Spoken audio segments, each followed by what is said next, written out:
All right, tough year for the 49ers. Everybody understands that. But if you look at the game against the Rams, the defense played extremely well. And I would say even for the whole game, when the Rams were finally able to move the ball down the stretch, I blame a lot of that on the 49ers offense for not being able to properly shield the defense. One unit in particular that looked as good as it has over this 2025 season or 2024 season. I'm slipping a little bit. 2025 is what we're talking about the 49ers building, but the one unit that looked as good as it has here over 2024 was the defensive line. Of course, Nick Bosa was back for the 49ers. That was huge. I don't think that he's 100% healthy, but he's fighting through it, and he really helped bind together a unit that had shown some promise in the weeks leading up to it outside of Bosa. Yetur Gross-Matos was the NFC Defensive Player of the Week against the Chicago Bears. Leonard Floyd has been playing some really good football. So Bosa yesterday in the 49ers locker room talked about the defensive line, and he spun it forward. He talked about building for 2025, and I thought that his answer was revelatory about what the 49ers might do this offseason. I mean, watching that tape the other night really got me excited. Obviously, it didn't turn out this year, that game like we wanted, but I see a lot of guys in our D-line room, and I want all of them back next year. I think we have all the players in our room right now to be that dominant line, and I think we looked like it on Thursday night. I was just talking to Flo, like, he's had to adjust to the scheme. He's been an outside backer, but his performance, the first Rams game to this one, unbelievable. He's playing the run incredible. Malik's been great all year. He's almost a career high in sacks. Flo's trying to get a career high. Yetur's going for a career high, and he missed half the year. Love what Evan's done. I think he's going to keep ascending. KD, Rob, all players that are young and are going to keep getting better, and most of them are going to be here next year, I think. So I'm excited. I want the same guys in the room, and I think a lot of growth happened this year. When a lot of guys, new guys come here, they say, "Oh, this is a great system. We just get to pin our ears back and go." But is there more of a learning curve than maybe people realize? There is, for sure. It's very nuanced in the fundamentals and just the little things that you have to kind of rep over and over again. And obviously, it's no excuse not to be ready for a season and play great from the get-go. But when you're in the situation we're in, you look at the bright side and the fact that everybody's taking steps in the right direction. Thank you. All right, that was Nick Bosa. Credit to NBC Sports Bay Area for the clip yesterday. So many interesting quotes. The one that stood out, I want all of them back next year.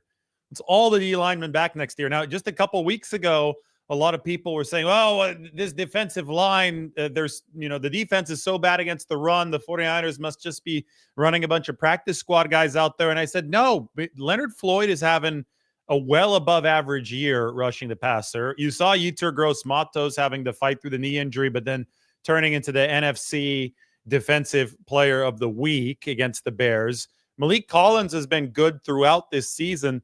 In fact, I don't think that the majority of the 49ers defensive problems this year fell on the defensive line. I think that there were alignment issues on the back end. I think that obviously the Fred Warner broken ankle didn't help anything. Losing Dre Greenlaw, having to play Devondre Campbell in his place on the linebacker level really hurt the 49ers. And then I think at safety, San Francisco with Jair Brown was missing a lot of tackles. And obviously Charvarius Ward missed a couple there against the Buffalo Bills in that worst run defense performance of the season. But the overarching point is that it would be overly simplistic to look at the 49ers defensive line and say, oh, these guys are the reason for their struggles on defense this season. I think that so much more of this was schematic and was positioning on the back end, angles, tackling on the back end.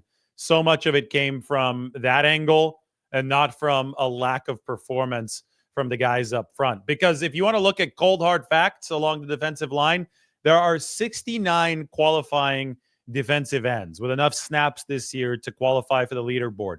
Pass rushing productivity. Nick Bosa ranks number 5 of that group. Leonard Floyd ranks number 12. That's a really, really good score. Number 12 in pass rushing productivity. And Yetur Gross-Matos ranks number 25. For perspective, Montez Sweat, who was considered a prized acquisition of the Chicago Bears last year, ranks number 24. He and Yetur Gross-Matos have about the same pass rushing productivity score this season. And I think it's only going to get better for the 49ers over the course of the last few games because this defensive line has come together. And now that Bosa is back, he's going to absorb a lot of double teams and a lot of blocking attention. That allows guys like Floyd and Yetur Gross-Matos to get further after it. We should take a look at the 49ers roster because the defensive line has a lot of stuff contractually set already for next season. As you will see here, green shading means a player is under contract for the 2025 season. I could zoom in on the defensive line for you. All four top guys, and let's say all five top guys, because that includes Yetur Gross-Matos. All of them are under contract. They're all shaded in green. Bosa's under contract for next season. When they traded for Malik Collins with Houston, he had another year. He had 2 years under contract for the 49ers, so he's under contract for 2025. They signed Jordan Elliott to a 2-year deal on the inside, and Leonard Floyd, they also signed him to a 2-year deal. And Floyd, you heard Bosa talk about him. He has really, really hit his stride. Floyd now has 8.5 sacks for the 49ers, and he's been an automatic 10 sacks over the past 4 seasons, entering this one. And it looks like he has a chance to set a career high if he can get over those 10 sacks. He was an outside linebacker in the past. He played in a lot of 3-4 schemes. He played in a 4-3 in Buffalo last year, but they weren't quite asked to do the same thing as they do in the 49ers wide 9. You heard a lot of talk about, the 49ers need to abandon the wide 9, all this and all that. Maybe the players just had to acclimate to it. They signed a lot of new guys this season. And I get it. Jordan Elliott played in the wide 9 under Jim Schwartz in Cleveland. Malik Collins was in a similar scheme for the Houston Texans. Leonard Floyd had a year in the 4-3 with Buffalo, but still playing to Chris Kaceric's style, also under a new defensive coordinator, was always going to take some time. And Nick Bosa pointed out that Leonard Floyd has indeed rounded the corner, and he mentioned the run defense. He said he's been incredible against the run, especially looking back to week 3 against the Rams to now. And you saw the results out on the field. The 49ers really, really stymied that Rams offense. They didn't let the Rams really successfully run against them at all. And Floyd, you always worry about a guy that's like 240 pounds holding an edge against the run because he's more of an athletic presence off the edge. Floyd was rigid and has been rigid against the run for the 49ers. Now, Yetur Gross-Matos, that's another player that is coming in from outside the system. I think when you're talking about guys who have very little exposure to how the 49ers run things, or at least had very little exposure to how the 49ers run things entering this season, Yetur and Leonard Floyd fall most into that bucket because Jordan Elliott and Malik Collins, who played under DeMeco Ryans in Houston, those two guys were a little bit more well-versed with what the 49ers run. But Yetur, he had to deal with a knee injury that he suffered against the Raiders in the preseason, and now he's rounding into form. Like I said, number 25 in pass rush productivity out of those 70 or so defensive ends. That's been really impressive. You've got 3 players in the top 25 of pass rushing productivity. And Bosa, again, number 5 Bosa, number 12 Floyd, number 25 Yetur Gross-Matos. All 3 are under contract for 2025. And given the way the defensive line played on Thursday, that's a really good thing. It looks like you're very, very strong at defensive end moving forward if the trajectory continues for these players. Now, the interior is going to be the fascinating part of this because Javon Hargrave is under contract. He has taken a pay cut. The pay cut has set it up to where the 49ers can potentially release him and designate him as a post-June 1st release so they can actually save some near-term cap space. So that absolutely does seem like a possibility for the 49ers, but Javon Hargrave is a productive pass rusher on the inside. I predict that with Hargrave, there might be an attempt at a renegotiation. Obviously, the 49ers cut his pay because it wasn't guaranteed, but Hargrave, they might go to Javon Hargrave and say, okay, what's the number that you'd be happy to be here at next season? And if Javon says something crazy like 15 to 20 million that the 49ers cannot afford, he was at 21 million per year before. But it's all, I mean, like I say, APY is not the best way to look at these things because you structure the contract and the money flows differently. But say that he says something that's way out of the 49ers range, then they may say, okay, we're going to go with that post June 1st release. But say that Javon Hargrave has a reasonable number in mind for the 49ers that can fit within their cap structure.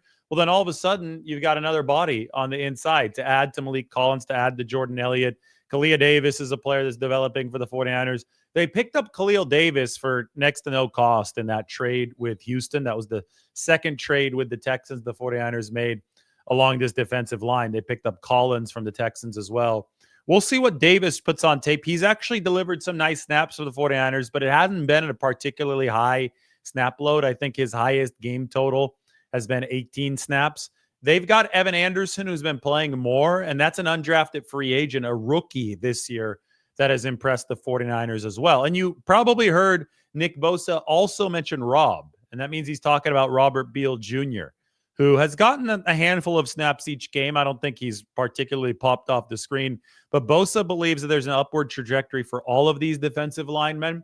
And in the big picture, that's so significant because if the 49ers truly have 3 edge rushers in the top 25, and they'll still have 3 in the top 25, maybe even better next season because of more system familiarity. I mean, you heard it from Bosa talking about it there. That means they're not going to have to use crazy draft capital at the edge rusher position. That means it's more available for other spots, maybe offensive line, right? So San Francisco right now is, I think, going to start really enjoying the fruits of their labor up front. There were true growing pains this season, especially without Bosa in the lineup. But I think that the defensive line always took an outsized portion of blame. And now that you've seen the game against the Rams and you see some of the metrics and you see that Yetur Gross-Matos and Leonard Floyd are really coming along, you can very much understand the 49ers' vision.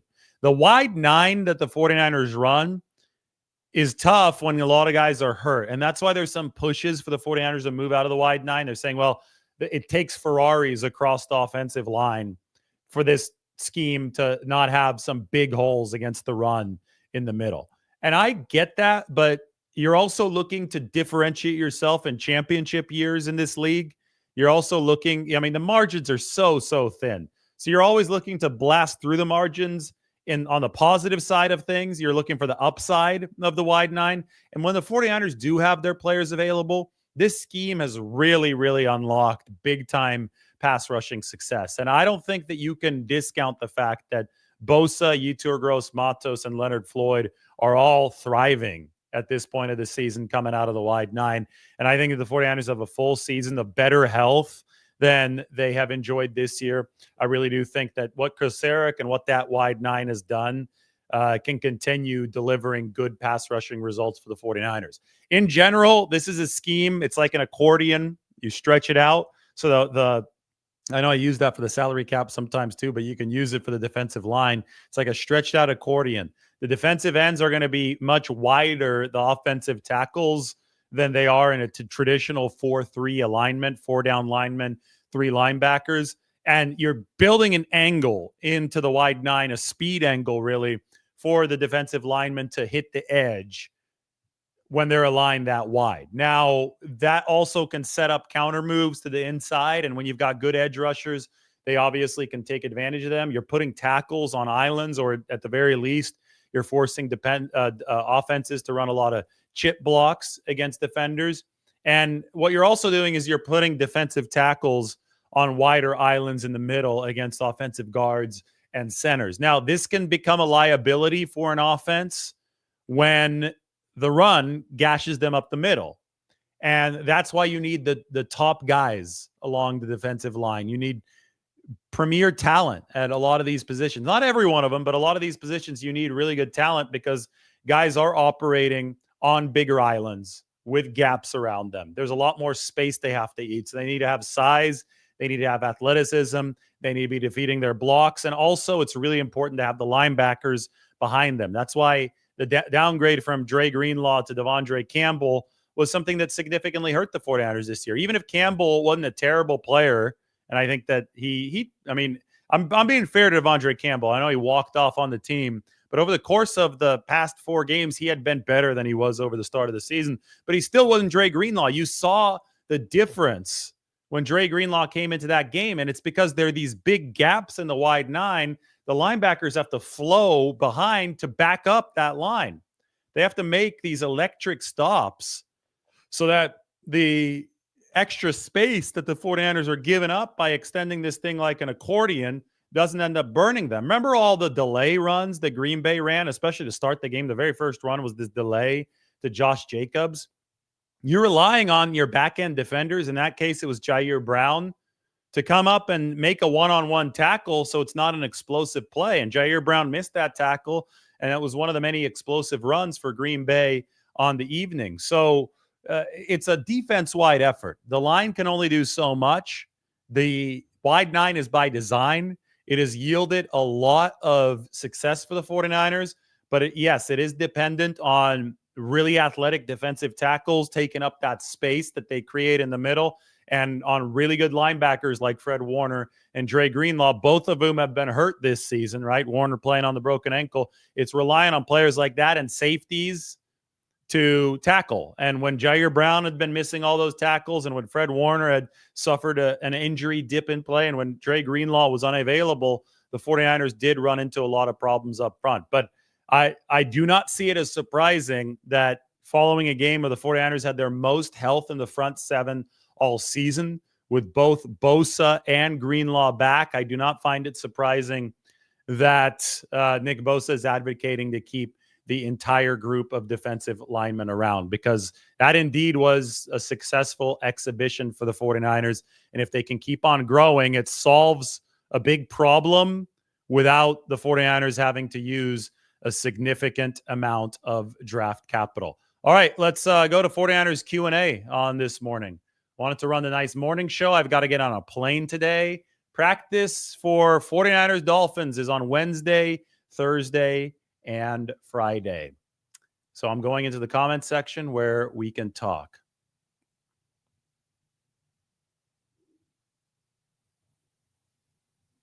I think Marcellus wanted to say wide 9 does not require elite talent. I think he forgot the not, but it does require certain traits at different positions. Yes. And when guys get hurt, you start to run short on the guys with the plus traits that you need at those different spots. And I think the wide 9 is more exposed to the looking bad when there are injuries. But the upside the 49ers have calculated, and I think it's been demonstrated, has been higher when guys are healthy.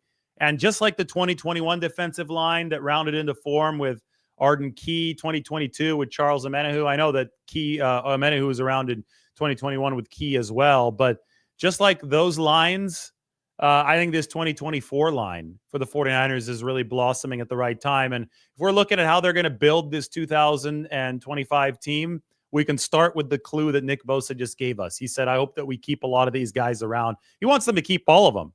And that may not be fully contractually possible. Khalil Davis, well, I mean, it might be, to be honest. Sorry about that. I think I misspoke there. Look, everybody that's shaded in green is already under contract for 2025. Everybody who's shaded in blue is an exclusive rights free agent. So the 49ers just have to tender them, and that player is going to have to sign the tender in order to be in the league next year. So Evan Anderson, Sam Okawanu, I would expect them to re-sign very quickly with the 49ers. The only player on the 53 who's not under contract right now for 2025 is Khalil Davis. Not to be confused with Kalia Davis, but Khalil Davis, whom the 49ers picked up from the Houston Texans in that trade, he would need to be re-signed. I don't think that it would cost a whole lot of money if the 49ers do like what they've seen from him in practice. We'll see what they see from him during games. And the final 3, if they want to keep all practice squatters in, if they like Nesta Jade Silvera, Alex Barrett, who's been with the team on the practice squad essentially since 2019, Jonathan Garvin, who's been in and out this year. But if they want to keep those 3 guys, the day after the regular season ends, they can sign all 3 of them probably to futures contracts to remain in the building for the 2025 season. So Bosa said that he thinks that almost everybody's going to be back, and looking at the contractual situations, Bosa's probably going to be right. When you look at the DB room, well, there's a lot of guys who don't have the green shade there. More than half the room is not under contract for next season. It's quite the opposite at defensive line. So this, I mean, if you just look at it on paper, this was always going to be a little bit more of a building year for the line with the new faces. They signed a bunch of guys to 2-year contracts. 2025 was going to be the year where they can take that full step into the wide nine, and maybe the stretch run of 2024 was going to be where the 49ers found their stride. And I think that we're actually seeing that happen based on what happened against the Rams with that really good defensive performance from the 49ers. As Marcellus says, Marcellus knows what he's talking about. I like this. The development of the linebackers is probably more important. Those guys have to read and get downhill in order to keep the run defense in check. Yes, exactly. So the D-line had been blamed for so much, but this was a linebacker unit playing with an injured star in Fred Warner. It was playing without Dre Greenlaw. It was playing with somebody like Devondre Campbell, who obviously wasn't fully committed to the football team. I think that D. Winters really starting to develop this season for the 49ers has been a massive, massive arrow up for the longer-term prospects of this team. Dre Greenlaw, I view as a priority re-sign. We saw what he did coming off the Achilles the other day, but you need that number 3. Back when the 49ers were at their most dominant defensively, it was Warner, Greenlaw, and Azeez Al-Shire.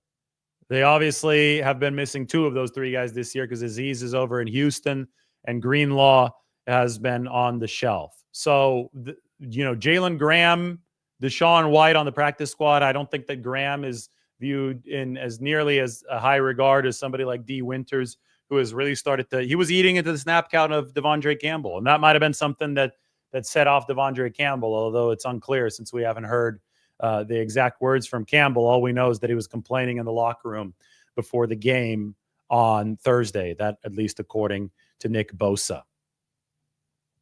What do I think happens to Mooney Ward next year? Well, he did not deliver an all-pro season this year, and I get it. I mean, he was dealing with tremendous personal strife at home with the passing of his daughter, Amani Joy. I thought Ward's been a lot better as of late.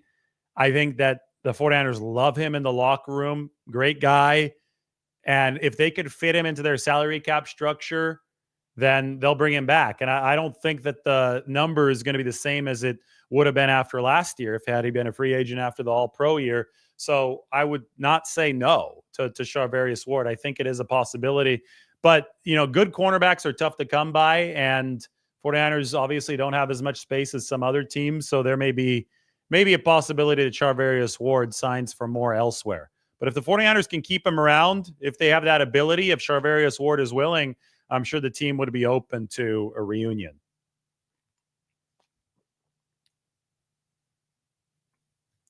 I would think that Demetrius Flanagan-Foles is back. He always seems to be back on one of those one-year deals. He's a good special teams guy. He's a good depth piece at linebacker. He's a trusted agent of this football team. So I would expect him to be back.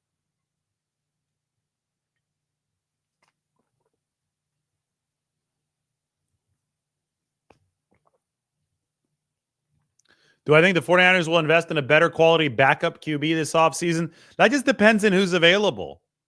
I think the 49ers could try to go for another reclamation project this offseason. The best backup they've had has been, the best backup they've had was in 2022 when Jimmy Garoppolo was the backup and Brock Purdy was the third string. They had a hell of a backup room. So sorry, I misspoke because Trey Lance was technically the starter entering that season. But outside of the wild 2022 season where the 49ers were able to get to their third string quarterback and still play championship level football, the 2023 season had an exceptional backup situation because a reclamation project and Sam Darnold with all kinds of talent fell into their lap.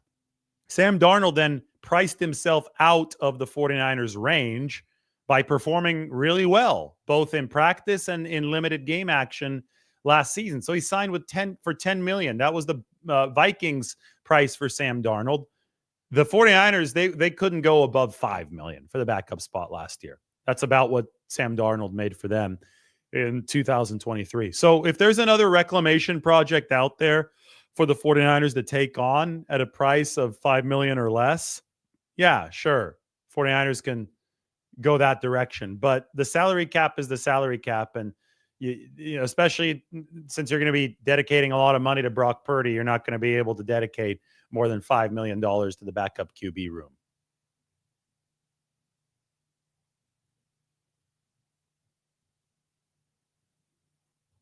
The talking heads just need simplistic points. Go for Broke says, I wish the talking heads would stop asking if the 49ers Super Bowl window is closed. It's irritating to me. As long as they have Brock Purdy on the team, the Super Bowl window's open because he's a really good quarterback and you could build a team around him. I think it's been very clearly demonstrated. A 49ers team that's healthy around Brock Purdy is a true Super Bowl contender. 49ers team that's not healthy, just like any team in the league, around any quarterback is not a Super Bowl contender. The window is going to be open as long as the 49ers keep good players in the building.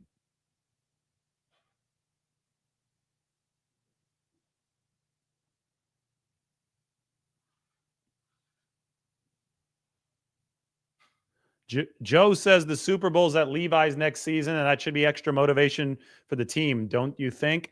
You know, I don't think the team is necessarily thinking about that. I think fans are thinking about that. The team needs to be motivated on a down in, down out basis. Every single time that you step onto the football field, you are writing your resume.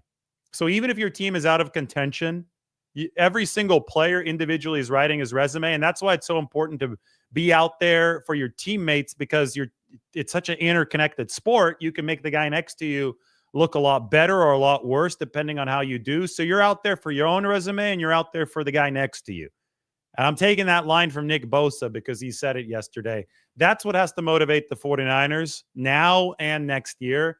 The fact that the Super Bowl is at Levi's, well, I think that just lines up well for the 49ers. I think that's all great for San Francisco, but they have to make it there. And to make it there, you're not going to do that by being excited about it being there. You're going to do that by playing for your resume and playing for the guy next to you. That's how a team ends up being built.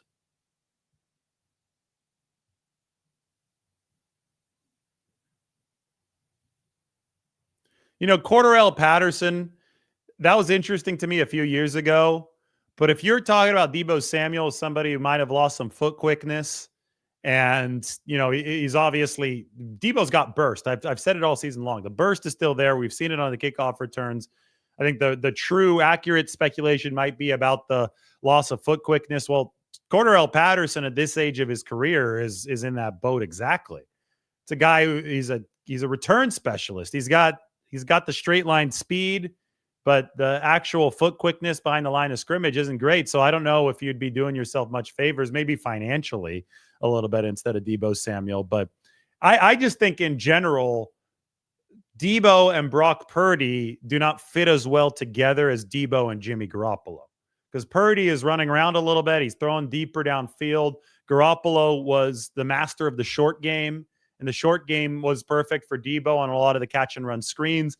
Now, I also do think that Kyle Shanahan is largely at fault here because he needs to be better with the setup of the short passing game. He hadn't called the screens, or wasn't calling the screens at a high enough rate entering the past, for the first part of the season until the last couple of weeks. And I think that also knocked Deebo Samuel out of the opportunities that he needed to see. But in general, you're going to build an offense around the QB that you have. And with Brock Purdy, the skill set is different than with Jimmy Garoppolo. And I think that doesn't fit Deebo Samuel nearly as well. That all being said, I do think the 49ers can't stray too far away from the short passing game, because in this day and age, in this league, with the way that teams are rushing the passer, with the way the defensive lines are more athletic and better than offensive lines, if you don't have a short passing game, you're not going to have an efficient offense. There's a reason why Patrick Mahomes has thrown the most screen passes of any quarterback in football. And that's because Andy Reid realizes this is how you win football games.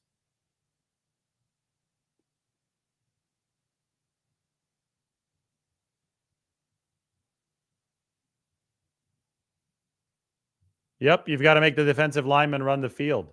That's how you win games. You tire out the defensive line. Teams have done it against the wide nine of the 49ers for so long. They try to screen them to death, and that's why the linebackers are so important for the 49ers. to come out of the stack, chase down the screen passes, and keep the defensive linemen fresh.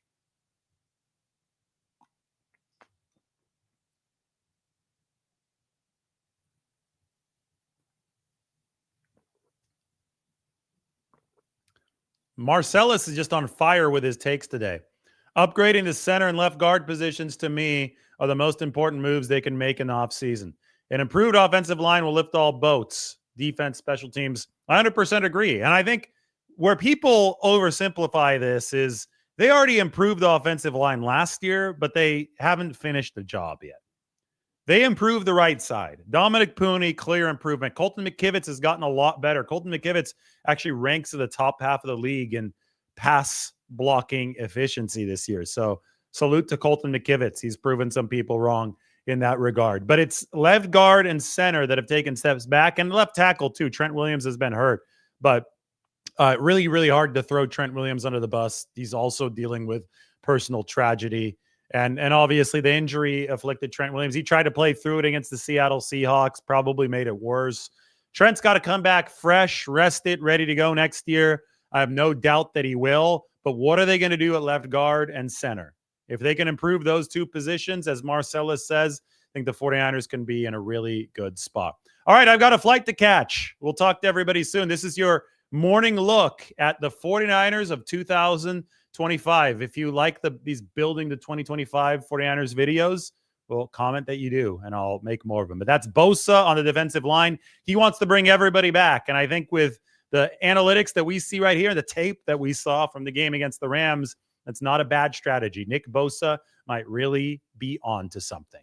Talk to you guys soon.